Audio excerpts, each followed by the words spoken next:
As we mark the 20th anniversary of the 9/11 attacks, this week you will hear reflections from many who were called into action. Tonight, the leader of a special task force shares how his team had never experienced anything like that before.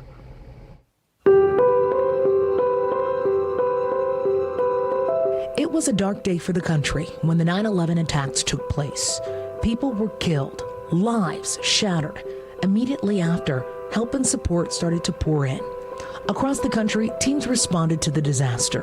One of those groups, Indiana Task Force 1.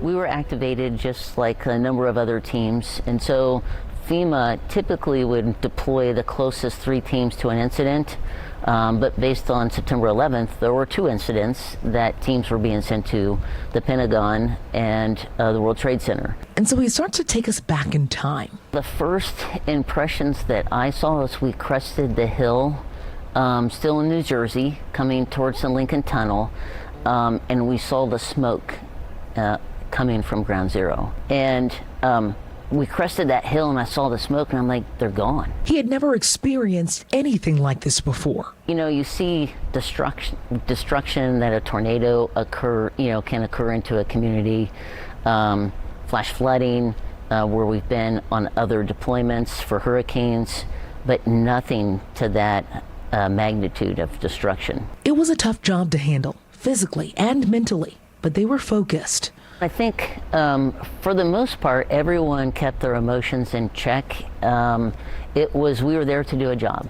We were there and sent to do a job, and most of us would say that we are not heroes by any means, that we were there to do our job, to recover those that were lost. And the heart of the team is we were willing to do whatever it takes.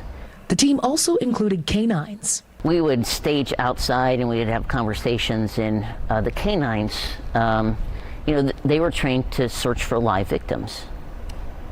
And we weren't finding live victims. So of course the canines would get kind of depressed. So we would have to kind of play a little hide and seek, get their morale back up, or people from the Port Authority, Police Department, FDNY, NYPD, other New Yorkers would come by and say, "Can I pet the dog?"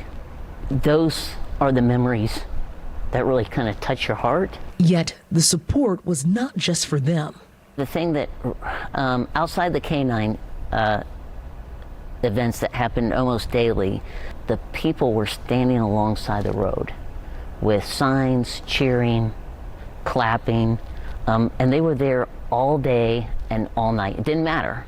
They were there to cheer us on, to give us encouragement. When you go back and you look at just the overall event, it was, you didn't hear any complaints.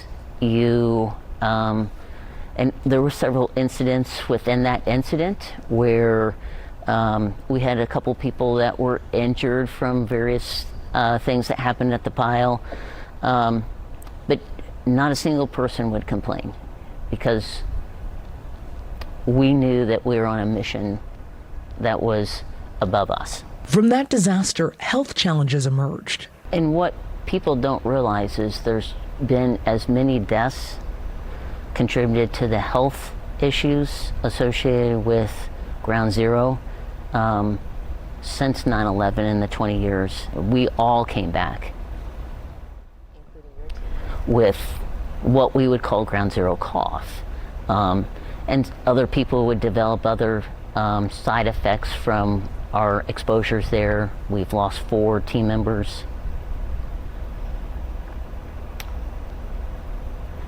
from those associated health related exposures that we were exposed to at Ground Zero. Most of us do not get in the emergency response field. It's not for the pay.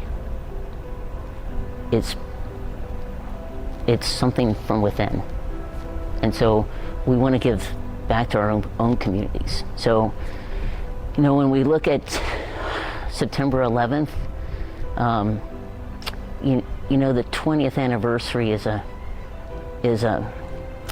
huge milestone, but yet we look at September 11th today as an opportunity to recognize our first responders in our own communities that serve our communities and put their life on the line every day. And we want to thank all of those who put their life on the line every single day, especially Indiana Task Force 1. They were resilient. They understood that it was a time to come together. Now, after the Pentagon was attacked, they had to rebuild. Tomorrow, we take you to one place in Indiana that helped make it happen.